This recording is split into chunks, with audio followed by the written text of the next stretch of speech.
মজার কিছু সময়। এইটা হচ্ছে প্রতি শুক্রবারে আমাদের বাসার কাহিনী। সকালবেলা বাবাকে দেখতে পেয়ে তার মনে এত খুশি হয়, সে খুশিতে ডান্স করবে, বাবার বুকের উপর ঘুমাবে, মজা করবে। মাম্মাকে তার দরকারই হয় না। আর এই যে এইটা হলো তার সব থেকে পছন্দের ঘুম। সকালে খেয়ে পাপার কোলে এভাবে বালিশে ঘুমাতে তার খুব মজা লাগে। আরামসে ঘুমাচ্ছে সে। 10-15 মিনিট পর পর একটু তাকাবে, পাপার মুখটা দেখবে, পাপা একটু গোল দিবে, আবার ওইভাবে ঘুমিয়ে থাকবে। এত সুন্দর ঘুমাচ্ছে দেখে আমি ভাবলাম আমি একটু রেস্ট করে নেই। 10 মিনিটের মতো ন্যাপ নিয়েছিলাম হয়তো। একটু পরেই দেখি বৃষ্টি হচ্ছে বাইরে। সে তো ওইভাবে বসে আছে, জানালা অফ করতে হবে, আবার দুপুরে রান্না করতে হবে, এসব ভেবে উঠে গেলাম।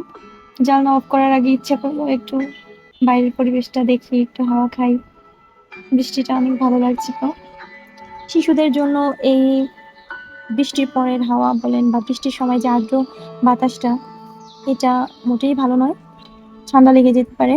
এই কারণে আমি চেষ্টা করি আমার মেয়েকে মানে বৃষ্টির সময়ের বাতাসটা বা বৃষ্টির পরের বাতাসটা না লাগানোর জন্য।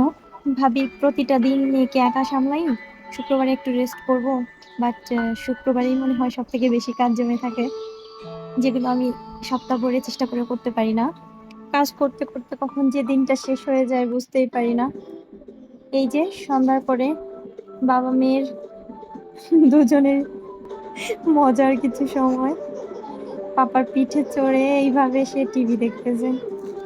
কি যে দুষ্টু হয়েছে মেয়েটা। মাম্মা সেই মজা, হ্যাঁ পাপার পিঠে চড়ে আয় আয় চাঁদু মামা দেখা সিনেমা। খুব মজা লাগছে। পাপার সাথে তার কত ভাব, কত ভালোবাসা।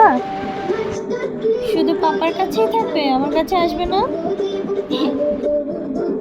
ওলে বাবা চলে আসছে আমার মাম্মা। আর এইটা হলো ঘুমানোর আগে তার পাপার জন্য আদর, যা দেখে রীতিমতো আমার হিংসা হয়। ছোট বাবুরা নাকি ঘুমানোর আগে মায়ের কাছে আসে, আর সে হচ্ছে যত সময় তার পাপা না আসবে ঘুমাতে তত সময় সে ঘুমাবে না। আর আসার পরে পাপাকে আদর করবে, তার সাথে যত খুনসুটি, এরপরে হচ্ছে তার ঘুম আসবে। তাও পাপার কোলে ঘুমাতে পারলে মনে হয় এখন ভালো হয়।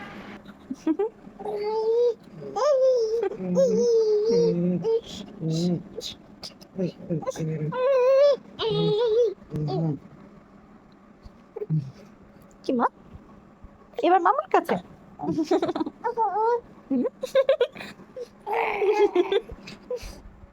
কি হবে, মাম্মার সাথে দুষ্টামি হবে?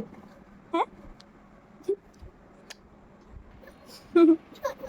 অবশেষে তার মায়ের কাছে আসার সময় হয়েছিল।